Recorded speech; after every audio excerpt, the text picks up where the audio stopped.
Olá pessoal, dando continuidade à resenha do livro Fuja do Alzheimer Agora Mesmo, editora Viseu, um livro de 2023. Hoje nós vamos discutir o capítulo 7, o açúcar destruindo o cérebro.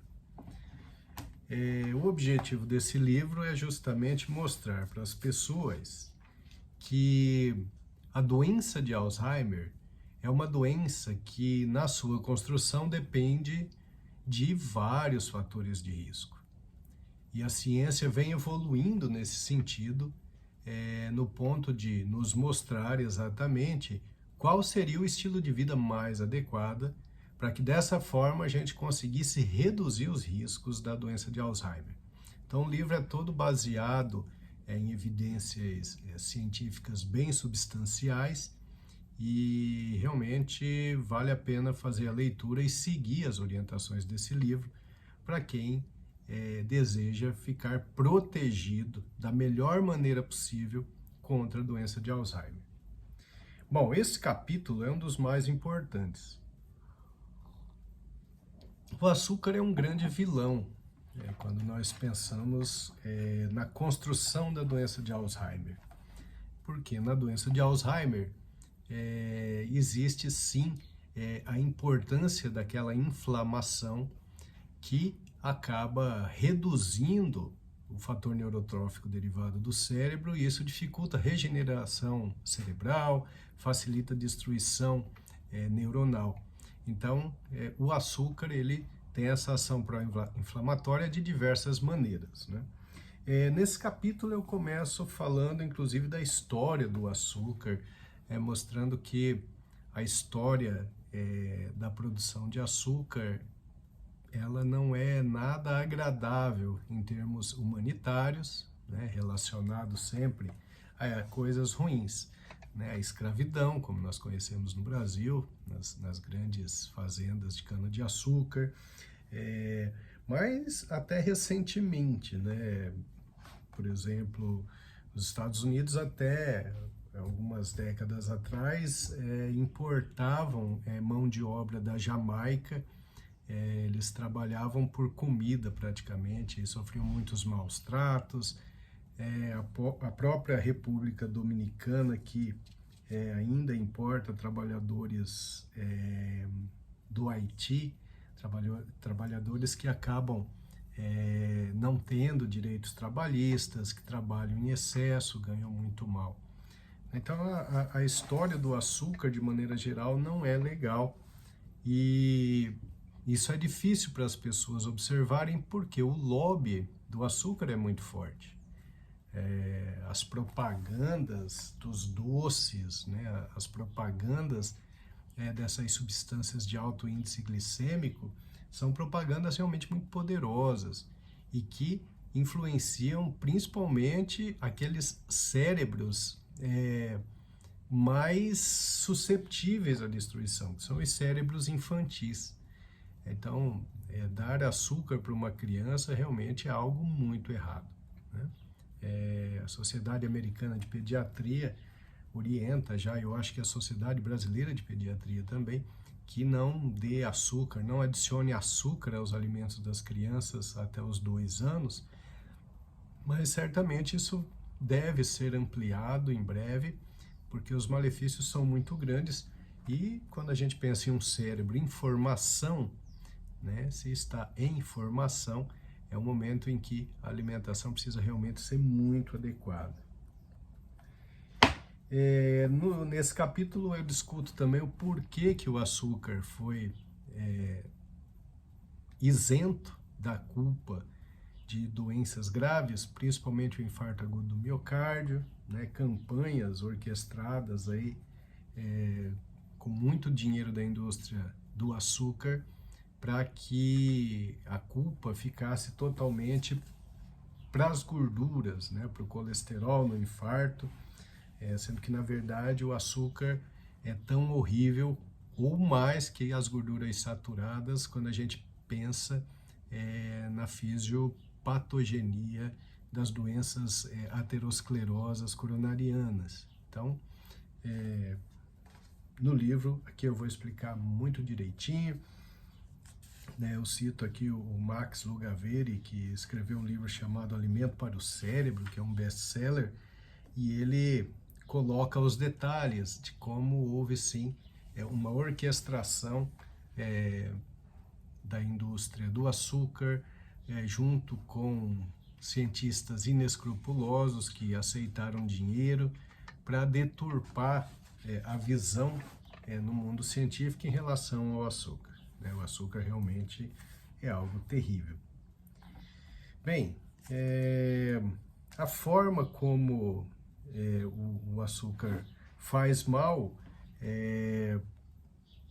tem diversas formas, né? Se a gente for falar em relação à piora da função cerebral. Primeiro que o açúcar ali refinado, ou cristalizado, ou demerara, ou mascavo, eles têm índice glicêmico elevado, eles são absorvidos muito rapidamente.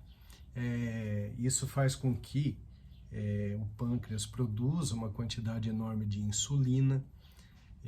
Isso acontecendo de forma repetitiva vai fazer com que a célula aumente a sua resistência à ação da insulina, então a glicose acaba não entrando no sangue, acaba não entrando na célula e fica ali no sangue, e o fígado acaba transformando esse excesso de açúcar, de glicose, que não entrou na célula, junto com a insulina elevada. Então tem um processo que vai transformar esse açúcar em gordura, e é uma gordura que fica alojada ali nos órgãos abdominais. Então, vocês já devem ter falado, por exemplo, do fígado gorduroso, né? A pessoa tem esteatose hepática. Esse acúmulo de gordura no fígado é algo muito ruim porque acaba produzindo muita inflamação. A gordura acumulada no abdômen, nos órgãos intraabdominais, acaba por produzir muita interleucina 6, que é uma interleucina pró-inflamatória. Essa interleucina pró-inflamatória, ela atua em substâncias cerebrais, nos níveis de substâncias cerebrais. Então, acaba lá reduzindo o fator neurotrófico derivado do cérebro, acaba reduzindo níveis de serotonina, de dopamina. Então, isso faz com que haja perda neuronal e uma redução da capacidade de regeneração neuronal. Isso tem uma relação, sim, com declínio cognitivo, com redução de volume cerebral, e não só com isso, não é só Alzheimer. Na verdade, hoje sabe-se que os distúrbios de humor, como a depressão, por exemplo, também o transtorno de ansiedade, são distúrbios que têm muito da sua origem nessa atividade inflamatória elevada, com esse aumento de interleucinas. Então, vocês vejam que o açúcar ele faz mal para diferentes partes do cérebro e para o restante do organismo, né? Porque se o indivíduo consome o açúcar, ele vai acumulando a gordura no abdômen por excesso de glicose, e isso aumenta a chance de doenças cardiocirculatórias, doenças metabólicas, há uma acidificação orgânica que aumenta o risco de proliferação de células neoplásicas, ou seja, de câncer. Então, o açúcar, direto ou indiretamente, ele realmente é um grande problema. Então, nós devemos sim evitar, devemos sim combater o açúcar. E não é só o açúcar refinado, ou esses açúcares que eu falei, refinado, cristalizado, demerara, ou mascavo. O açúcar ele entra na composição de muitos alimentos industrializados, né? Porque eles são atraentes para a indústria alimentícia.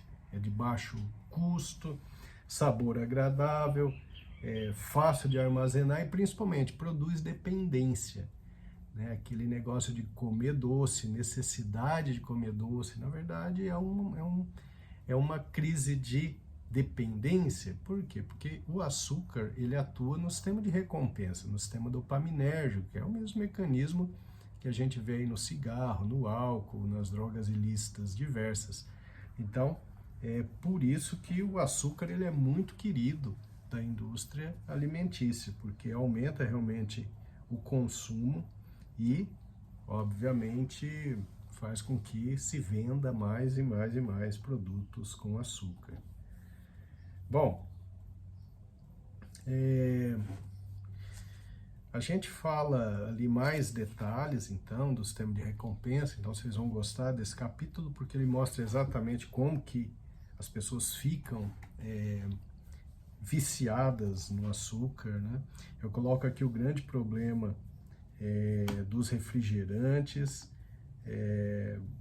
mas também temos que lembrar de outras coisas de alto índice glicêmico, né? Farinha branca, ela realmente não é legal, porque ela tem índice glicêmico elevado, né? O próprio arroz branco, e a gente vai discutindo sobre tudo isso. Eu cito um estudo que mostra a relação do volume abdominal com o tamanho cerebral. Os estudos mostram que quanto maior o volume abdominal de um indivíduo, menor o seu volume cerebral, justamente por esse mecanismo de produção de interleucinas pró-inflamatórias pelas gorduras ou pela gordura localizada no abdômen.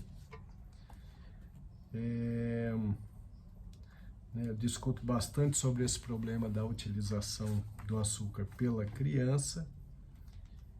E também tem uma fala interessante do Dr. Dale Bredesen, que é um pesquisador muito importante, que criou aí um dos protocolos mais respeitáveis para a prevenção de doença de Alzheimer, que ele chama o açúcar de veneno viciante.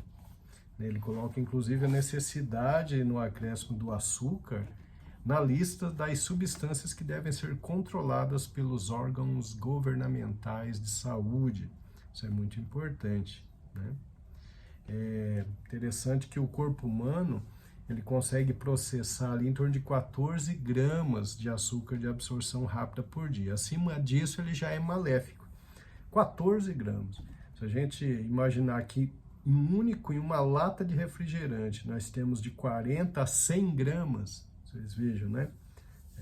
8, 10 vezes mais do que o organismo consegue metabolizar, e fica a conta para o indivíduo pagar depois pelos problemas do excesso, então, do açúcar. Coloco outros mecanismos pelos quais o açúcar tem relação com doença neurodegenerativa, principalmente com Alzheimer, né? Um dos mecanismos é a ação da enzima degradante da insulina, que é a mesma enzima que degrada a proteína beta-amiloide, aquela proteína que se acumula no cérebro dos pacientes com Alzheimer. Então, é uma enzima que atua destruindo tanto a proteína beta-amiloide quanto a insulina. Então, quando tem muita insulina pelo excesso de consumo de açúcar, há um desvio de função dessa enzima. Ela vai ser utilizada mais para destruir a insulina, e isso facilita o aumento do acúmulo de proteínas beta-amiloide.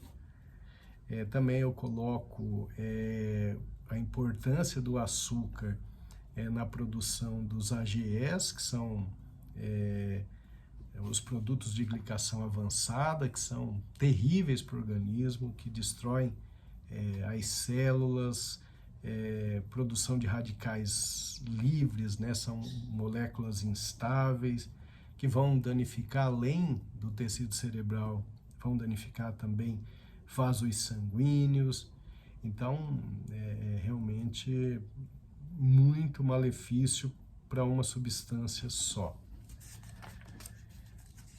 Bom, e aí vários estudos que eu vou colocando, alguns mecanismos mais aprofundados da ação do açúcar para correlacioná-lo com a doença de Alzheimer. Então tem um trabalho interessante do Dr. Kazar, publicado no Journal Scientific Reports, foi em 2017, Journal Science Reports, que ele mostra uma ligação muito importante entre o consumo de açúcar e a doença de Alzheimer. Então, eles descobriram um ponto de inflexão, no qual os níveis de glicose começam a inibir a ação de uma enzima chamada MIF, que é fator inibitório da migração de macrófagos. Essa enzima normalmente combate a inflamação cerebral, né, essa inflamação cerebral, e a gente sabe que tem muito a ver, tem uma relação muito íntima com a destruição neuronal, com a doença de Alzheimer. Então, essa pesquisa ela mostrou claramente para os médicos como o consumo de carboidrato de alto índice glicêmico produz a destruição de neurônios, né, por aumento da inflamação. Por isso que muitos pesquisadores hoje em dia chamam a doença de Alzheimer de diabetes tipo 3. Né? Vocês vejam que coisa importante. Então é mais ou menos isso. Então esse capítulo é bastante interessante porque discute esses detalhes, né? Eu falo ali um pouquinho no final sobre os adoçantes, quais adoçantes utilizar, né? A preferência para estévia, xilitol, eritritol, que são adoçantes naturais, evitar os adoçantes artificiais, como aspartame, glutamato, sucralose. Eu coloco os motivos e cito trabalhos. E no final a conclusão é que devemos evitar o açúcar de mesa e os adoçantes artificiais, devemos evitar os alimentos de alto índice glicêmico, devemos tirar o açúcar da nossa dieta, a importância de consumir fruta, mas diminuir o consumo do suco de frutas, porque quando nós vamos para o suco de frutas, a gente tem um índice glicêmico bem maior, porque nós não temos a ação das fibras da fruta. E alimentação, realmente é importante a gente dar preferência para os vegetais, realmente, porque isso é o que mais nos protege, evitando sempre ultraprocessados, as gorduras trans, o açúcar e a farinha branca. É isso, gente. Então, muito obrigado aí pela atenção e logo eu farei a resenha do capítulo número 8. Não esqueçam de adquirir o livro Fuja do Alzheimer agora mesmo, editora Viseu, à venda em todo o Brasil e nos principais sites brasileiros. Grande abraço.